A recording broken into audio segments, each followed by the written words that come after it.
आदाब नाजरीन, इस वक्त कुछ अहम बातों को लेकर मैं आपके सामने हाजिर हूँ। हाल ही में जो मुसलमानों का रिजर्वेशन छीन लिया गया, इस बात को लेकर कई सारी बातें इस वक्त सामने आ रही हैं। सबसे पहले मैं आपको एक बात ये बताता चलूँ कि जैसे ही सीएम बसवराज बोम्मई ने रिज़र्वेशन को लेकर ये ऐलान किया कि लिंगायत समाज जो मुसलसल तकरीबन 2-2.5 सालों से इसको लेकर एहतजाज कर रहा था, इससे पहले भी मुतालिबात उनके थे, लेकिन ख़ास कर वो रिज़र्वेशन को लेकर 2-2.5 सालों से मुसलसल एहतजाज कर रहे थे। एक दबाव बनाने की कोशिश उनकी जानिब से चल रही थी।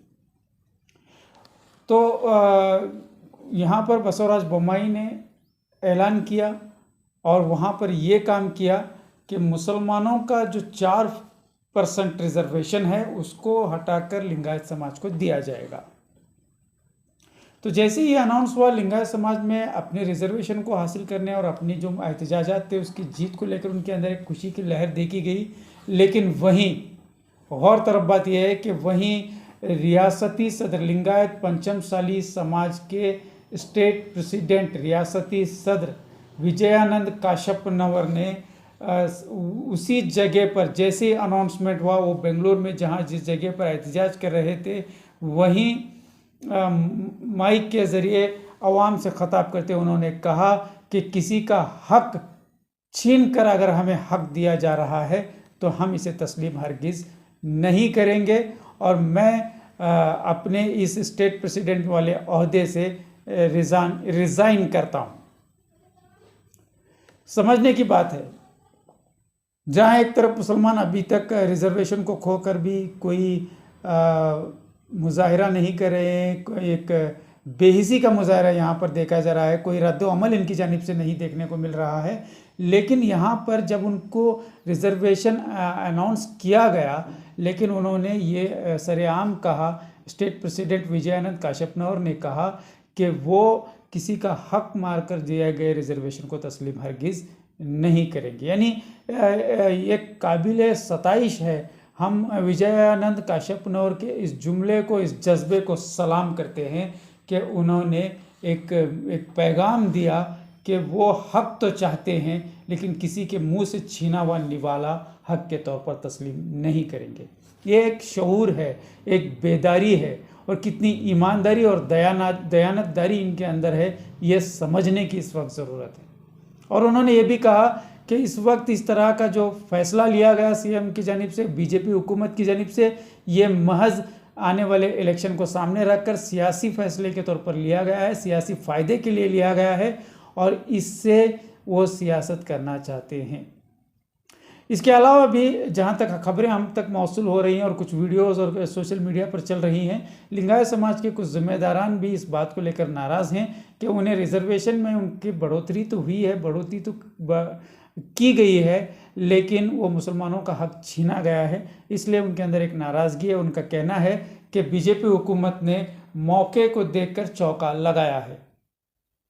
सामने इलेक्शन है और रमज़ान का महीना चल रहा है, कोड ऑफ कंडक्ट लग सकता है, एहतजाजात नहीं हो सकते और यहाँ पर एक वोट की राजनीति, वोट की सियासत करने की कोशिश की गई और लिंगायत समाज और मुस्लिम समाज में जो भाईचारा है उसे कहीं ना कहीं डिवाइड करने का काम किया गया और कहीं ना कहीं इससे मुस्लिम वोटर्स जब नाराज़ होंगे तो कांग्रेस को वोट नहीं करेंगे, कांग्रेस की खामोशी पर सवाल खड़े किए जाएंगे तो कहीं ना कहीं कांग्रेस को नुकसान होगा। इस तरह से कुल मिलाकर एक सियासी एजेंडे को सामने रखते हुए यह फैसला लिया गया है।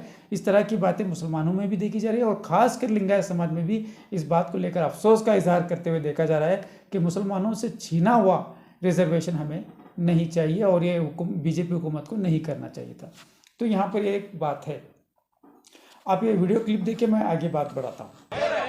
ನಾನು ಈ ಸಂದರ್ಭದಲ್ಲಿ ಈ ಒಂದು ಜಯವನ್ನ ಇದನ್ನ ನಾನು ಒಪ್ಪೋದಿಲ್ಲ, ನಾನು ಇದನ್ನು ಧಿಕ್ಕರಿಸ್ತೀನಿ। ನಾನು ರಾಷ್ಟ್ರೀಯ ಹುದ್ದೆ, ನಾನು ಏನು ಅಖಿಲ ಭಾರತ ಲಿಂಗಾಯತ ಪರಿಷತ್ ರಾಷ್ಟ್ರೀಯ ಹುದ್ದೆ ನಾನು ರಾಜೀನಾಮೆ ಕೊಡ್ತಾ ಇದ್ದೀನಿ, ಇದನ್ನು ನಾನು ಒಪ್ಪೋದಿಲ್ಲ। ಯಾವುದೋ ಒಂದು ಸಮುದಾಯಕ್ಕೆ ಅನ್ಯಾಯ ಮಾಡಿ ಇನ್ನೊಂದು ಸಮುದಾಯಕ್ಕೆ ಖುಷಿ ಪಡಿಸೋದ್ರಲ್ಲಿ ನಮಗೂ ಕೂಡ ಖುಷಿ ಇಲ್ಲ ಅನ್ನೋ ಮಾತನ್ನು ಬಹಳ ಸ್ಪಷ್ಟವಾಗಿ ಹೇಳಕ್ಕೆ ಇಚ್ಛಪಡ್ತೇನೆ। ಯಾಕಂದ್ರೆ ಕೆಲವಷ್ಟು ಮೀಸಲಾತಿ ಕೊಡುವಂತ ಸಂದರ್ಭದಲ್ಲಿ ಕೆಲವಷ್ಟು ಸಮುದಾಯಕ್ಕೆ ಇವತ್ತು ಮೀಸಲಾತಿಯನ್ನ ತೆಗೆಯುವಂತ ಕೆಲಸ ಮಾಡಿದ್ದಾರೆ. ಅದು ನಾವು ಇವತ್ತಲ್ಲ, ಪ್ರಾರಂಭದಿಂದ ನಮ್ಮ ಪೂಜ್ಯರಾಗ್ಲಿ ಎಲ್ಲ ಹೋರಾಟಗಾರರು ನಾವು ಯಾರಿಗೂ ಕೂಡ ಅನ್ಯಾಯ ಆಗಬಾರದು ಅನ್ನೋ ಮಾತನ್ನ ಬಹಳ ಸ್ಪಷ್ಟವಾಗಿ ಹೇಳಿದ್ವಿ. ಯಾವುದೇ ಸಮುದಾಯದ ಮೀಸಲಾತಿಯನ್ನು ಕಿತ್ತಿ ನಮಗೆ ಕೊಡುವಂಥದ್ದು ಅಥವಾ ಟುವೆಯಲ್ಲಿ ಸೇರಿಸು ಅಂದ್ರೇನು, ಅದರ ಸಮಾನ ಪ್ರಮಾಣದ ಒಂದು ಮೀಸಲಾತಿಯನ್ನು ಕೊಡೋದಕ್ಕಾಗಿ ನಾವು ಹೋರಾಟವನ್ನು ಮಾಡಿದ್ವಿ. तो जैसा कि आपने सुना, बिल्कुल साफ लहजे में उन्होंने कहा कि ये किसी का दूसरे का हक जो है उन्हें नहीं चाहिए। वो इसके लिए नाराज़ हैं और इसके लिए वो अपने स्टेट प्रेसिडेंट के अहदे से भी रिज़ाइन कर रहे हैं। तो ये उन्होंने अपने जज्बे का, अपनी दयानतदारी का मुजाहरा किया है। लेकिन वहीं दूसरी तरफ अब मुसलमानों की बात की जाए तो मुसलमान कितने संजीदा हैं इस बात को लेकर। हम मुसलसल 3 दिन से इस बात को लेकर जोर देने की कोशिश कर रहे हैं कि एक बहुत बड़ा नुकसान यहाँ पर हुआ है। आपको अंदाज़ा होना चाहिए कि 2B रिजर्वेशन के रिजेक्ट करने की वजह से मुसलमानों का कितना नुकसान हुआ है। मैं आपको बताता चलूँ कि कितना नुकसान हुआ है। आपको 2B रिजर्वेशन की अहमियत का अंदाज़ा नहीं होगा, लेकिन समझने की बात है कि साल में तकरीबन 300 मेडिकल सीट्स मुसलमानों के मुस्लिम बच्चों को मिल सकते थे, लेकिन अब वो नहीं मिलेंगे। अब अगर आप प्राइवेट कॉलेज का रास्ता इख्तियार करते हैं तो करोड़ों में पैसे फ़ीस आपको अदा करनी होगी, जो एक मिडिल क्लास फैमिली के लिए बिल्कुल अफोर्डेबल नहीं है। वहीं मुलाजमत की बात है, फिर इंजीनियरिंग में तकरीबन 1500 से 1700 सीट्स का एक रिजर्वेशन कोटा हुआ करता था, अब वो नहीं रहेगा। उसके लिए भी प्राइवेट कॉलेजेस का रुख करना पड़ेगा। ठीक है, जिनके पास पैसे हैं, जो मालदार हैं, जो अपने बच्चों को बड़ी फीस देकर मेडिकल और इंजीनियरिंग में भेज सकते हैं, उनके लिए कोई बड़ी बात नहीं है। उनका संजीदा होना या न होना कोई मायने नहीं रखता। लेकिन आम तौर पर एक मिडिल क्लास तबका, जिनके बच्चे पढ़ते हैं, गरीबों के बच्चे जहाँ पढ़ते हैं, उनके लिए एक बहुत बड़ा मसला इस वक्त है। लेकिन ये अलग बात कि उनके अंदर भी वो बेदारी नहीं है, या वो बेदारी कभी हमारे रहनुमाओं की जानिब से पैदा नहीं की गई है। तो उसके अलावा उसके बाद मुलाजिमत है। मुलाजिमत को लेकर भी सरकारी नौकरियों में जहाँ पर एक 4% का रिजर्वेशन हुआ करता था, अब वो नहीं होगा, तो अब सरकारी नौकरियाँ ही नहीं होंगी। यहाँ तो पहले तालीम से महरूम किया जाएगा, फिर नौकरियाँ नहीं होंगी। अब क्या करेंगे आप?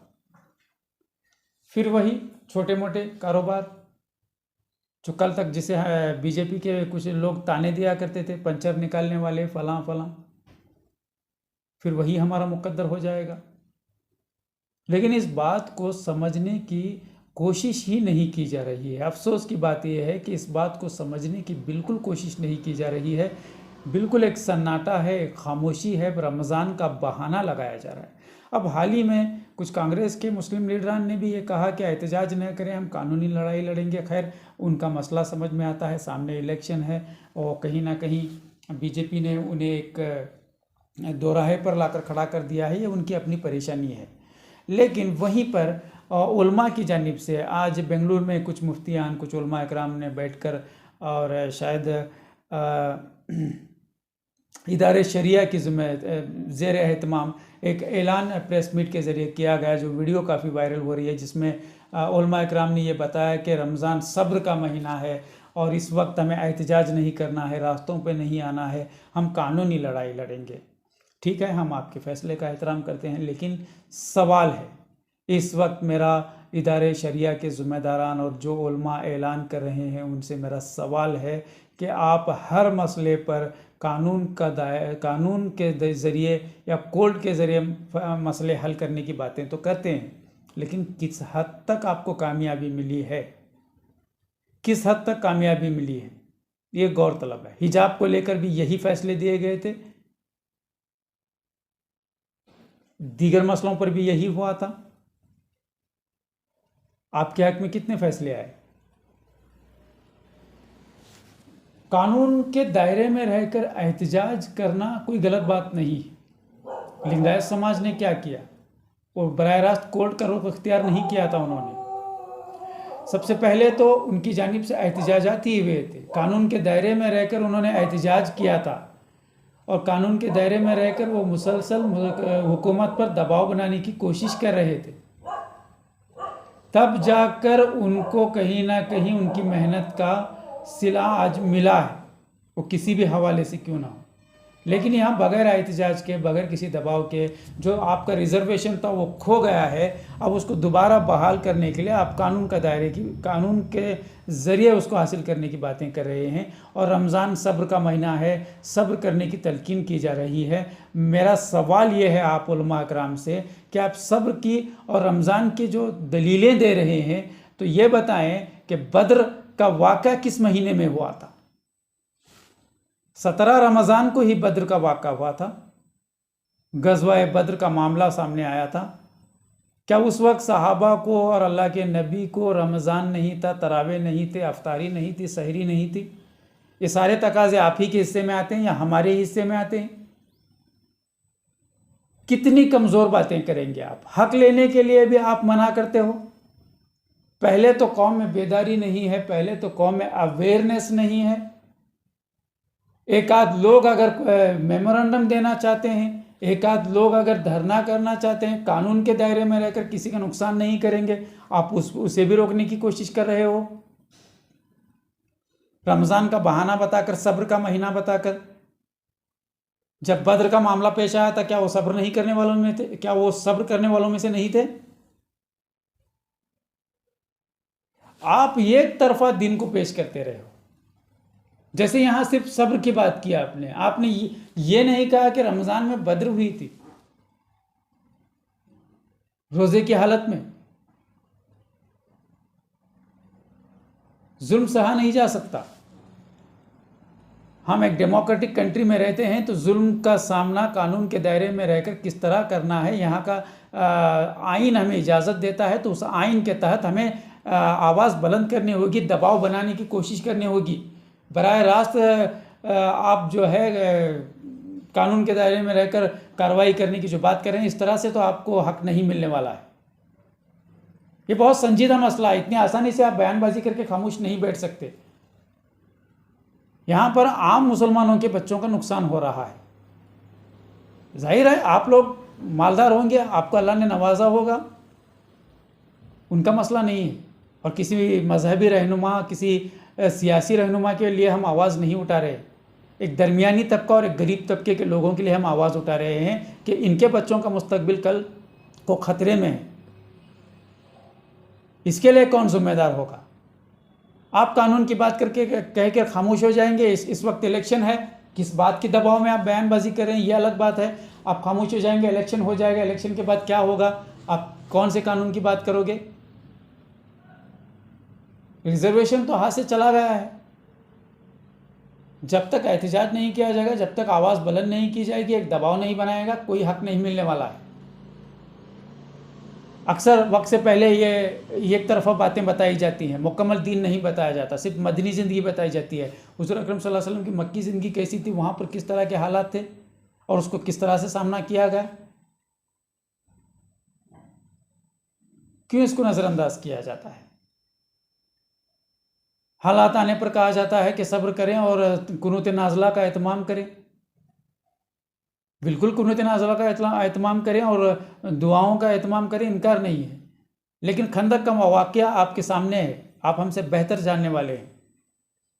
जब खंदक का वाक़या पेश आया तो नबी अकरम सल्लल्लाहु अलैहि वसल्लम सहाबा के हमरा खंदक खुद बज़ाते खुद खोदें।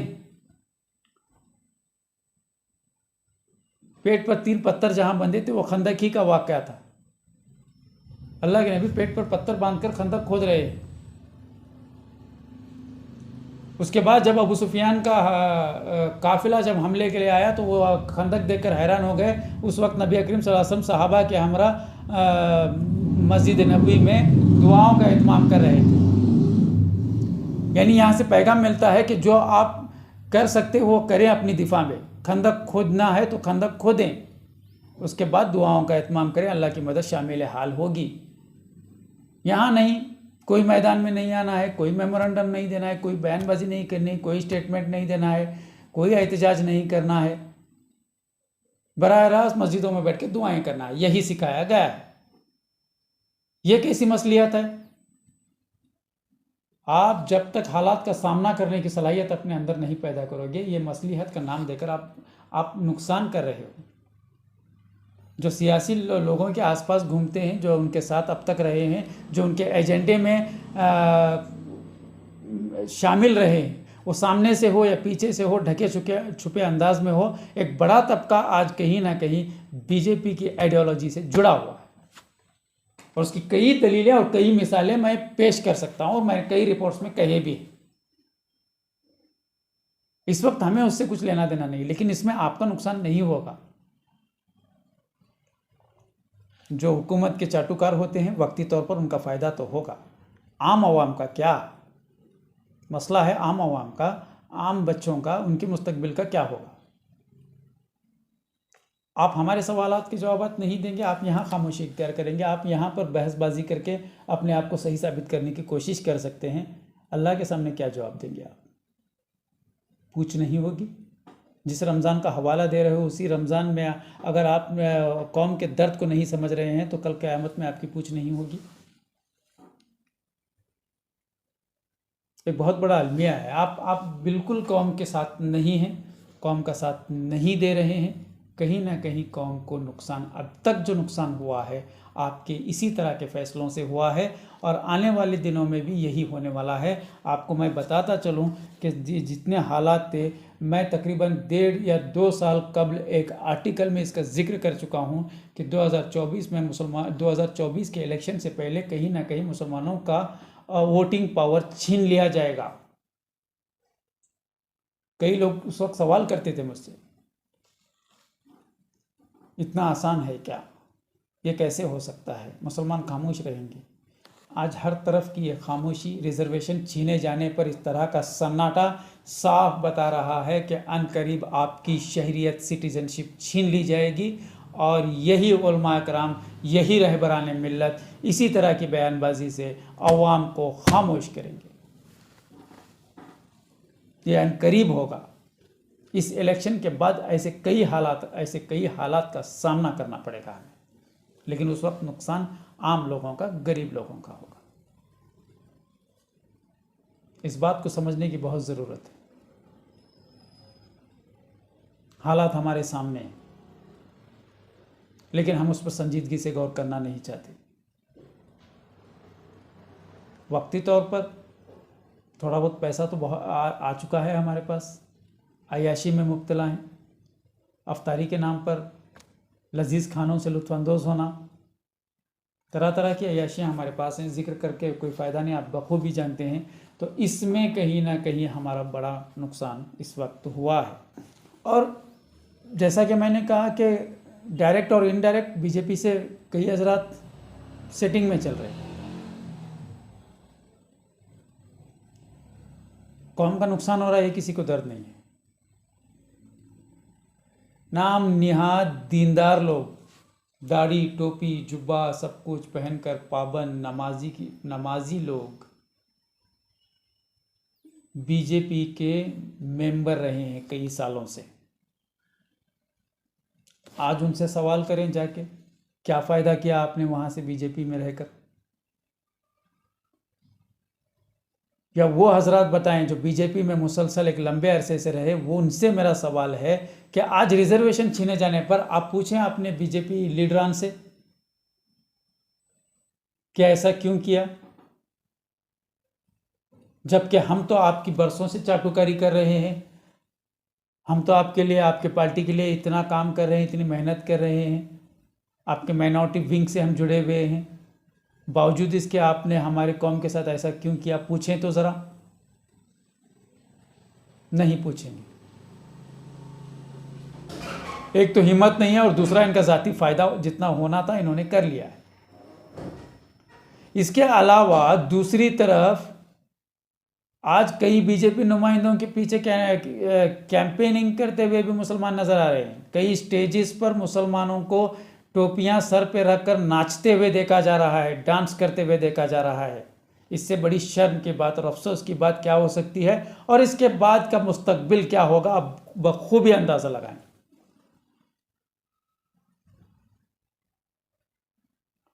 अब मौलवी भी स्टेज पर बैठकर बीजेपी नुमाइंदों की तारीफ कर रहे हैं।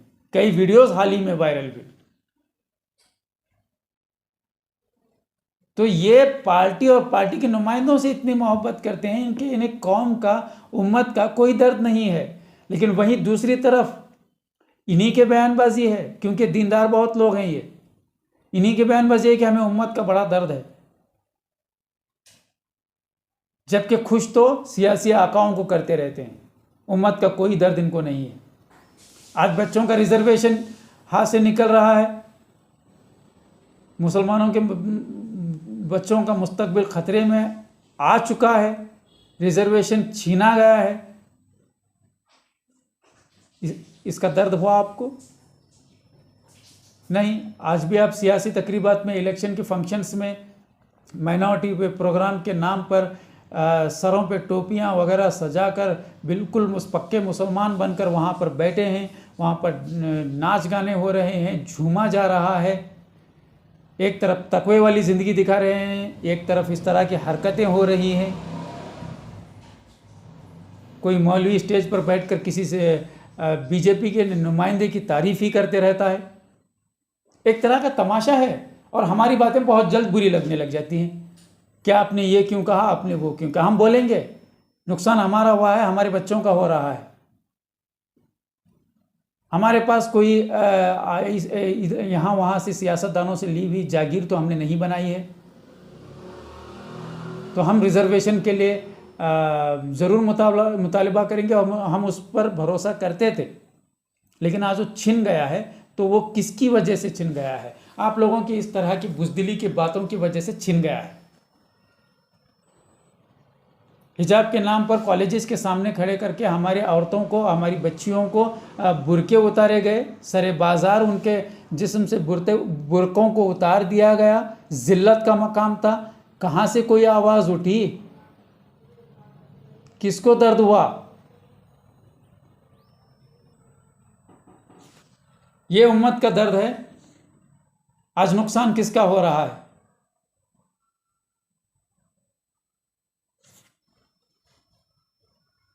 बस दीन की मीठी मीठी बातें आपने सिखा दी, दीन की मीठी मीठी बातें बताकर लोगों को गुमराह कर दिया। खाने से पहले मीठा खाना सुनना था, या खारा खाना सुनना था, या तेज खाना सुनना था, इसी बातों में उलझा दिया। वक्त जब बुरा आता है, कौमों पर बुरा वक्त आता है, तो उनके साथ खड़े होना यह सुन्नत है या नहीं, बताएं आप।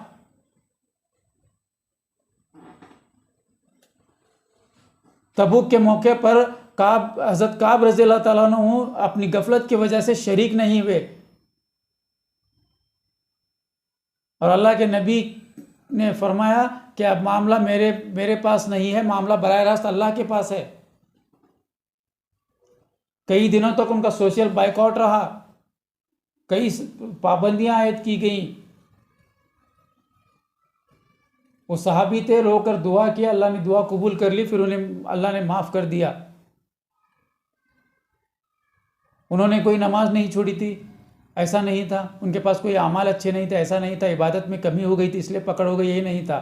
बस एक कौम का बुरा वक्त था, उम्मत एक बुरे वक्त से गुजर रही थी। वहाँ गज़वा तबुक में शामिल होना था, आप उसमें शामिल नहीं हुए, जिसकी वजह से मामला बराह रास्त अल्लाह की अदालत में जाता है। हम और आप कौन हैं?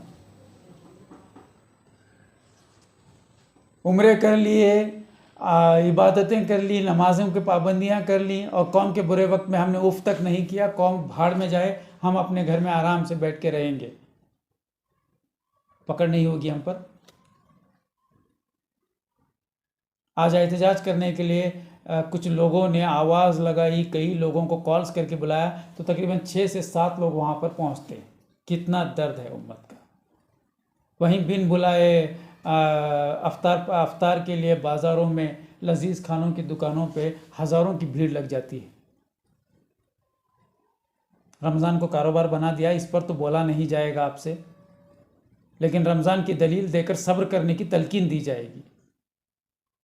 वहाँ ये नहीं बताया जाएगा कि रमज़ान ही के 17वीं तारीख को बद्र का मामला पेश आया था, सहाबा अकराम ने कुर्बानी दी थी वहाँ पर। रमज़ान हो, रोज़ा हो, तरावे हो, जो भी हो मामला, कौम पर बुरा वक्त आए तो हमें अपने हक़ के लिए आवाज़ बुलंद करनी होगी। ये बुज़दिली वाले जुमले और ये बुज़दिली वाले बयानबाजियों से नुकसान ही होगा, फ़ायदा तो नहीं होगा। ऐसी उम्मीदें हिजाब को लेकर भी लगाई गई थी, ऐसी उम्मीदें कई मामलात पर लगाए गए थे। वहाँ कुछ नतीजा सामने आया, खैर हम इस वक्त ये भी नहीं कहेंगे कि आप बेदार हो जाएं। कहीं ना कहीं हम थक चुके हैं, कहकर भी थक चुके हैं। बहुत सारे आप लोगों को बुरा भी लगता है, हमारी बातें बुरी भी लगती हैं, लेकिन जब वक्त आएगा सारी चीज़ें खुलती जाएंगी तो हो सकता है उस वक्त हम जैसे पागलों को आप याद करें। लेकिन इस वक्त हम आपको ये नहीं कहेंगे कि आप बेदार हो जाएं, लेकिन अफसोस के मकाम है, बहुत एक दर्द के साथ मैं कह रहा हूँ कि बहुत अफसोस हो रहा है कि जिस तरह का इस वक्त एक माहौल हम देख रहे हैं और जिस तरह का रद्द-ए-अमल इस वक्त हमारे उलमा और रहबरान मिल्लत और लीडरों की जानिब से दिखाया जा रहा है, जो रद्द-ए-अमल हम देख रहे हैं वो कहीं ना कहीं आने वाले दिनों में बहुत नुकसानदायक साबित हो सकता है। इसके पूरे आसार इस वक्त नज़र आ रहे हैं। बाकी हमारी ज़िम्मेदारी इतनी बताना था जो हमने बता दिया। आप खुद फैसला करने वाले हैं, क्योंकि नुकसान होगा तो सभी का होगा। बस अल्लाह उम्मत मुस्लिमा पर और हमारे हालात पर रहम करे। यहाँ पर एक आखिर बात ये भी है कि अमित शाह ने स्टेटमेंट देते हुए कहा कि ये मोदी जी ने जो फैसला लिया, पहले तो उन्होंने ये लफ्ज़ इस्तेमाल किया, फिर उसके बाद बोम्माई वज़ीर आला बसवराज बोम्माई को मुबारकबाद देते हुए कहा कि आपने माइनॉरिटी का 4% रिजर्वेशन रद्द करके बहुत अच्छा काम किया, जिसके लिए आप मुबारकबाद के हकदार हो। तो आप समझें कि किस साजिश के तहत, कितनी मंसूबाबंदी के तहत इस रिजर्वेशन को कैंसिल किया गया है कि होम मिनिस्टर इस पर स्टेटमेंट देकर मुबारकबाद पेश करते हैं। और आपको लगता है कि कानून का दरवाज़ा खटखटा के फ़ौरन आपको बहाल किया जाएगा, आपको रिजर्वेशन लौटाया जाएगा? खैर, दूरअंदेशी से काम नहीं लिया जाएगा तो नुकसान तो होगा ही। लेकिन अफसोस कि आपको मुसलसल हम रहबर समझते रहे, मुसलसल आपको दानिशरों में शुमार करते रहे, आपको दीन के अलंबरदार हम समझते रहे, वारिसुल अंबिया समझते रहे। आप लोगों की इस कदर खामोशी, ये मसलिहत के नाम पर एक तरह का आपका सन्नाटा और कौम को आधी बातें बता देना और आधी बातों से बेदार नहीं करना, जब वक्त पानी सर पे आ चुका है तो उस वक्त भी आप जो है मसलिहत की बातें करके, कमज़ोरी की बातें करके आगे बढ़ने वालों के भी पाँव खींचने का काम कर रहे हैं, तो फिर इसमें नुकसान सभी का है और नुकसान ही उठाना पड़ेगा। इससे मज़ीद हम कुछ नहीं कह सकते। बस यही कुछ अहम बातें मुझे आप तक शेयर करनी थी। उम्मीद है कि ये बातें आगे शेयर करें ताकि आम लोगों तक ये मैसेज पहुंच सके। बाकी अल्लाह हमारी खूब मदद फरमाए। बहुत बहुत शुक्रिया।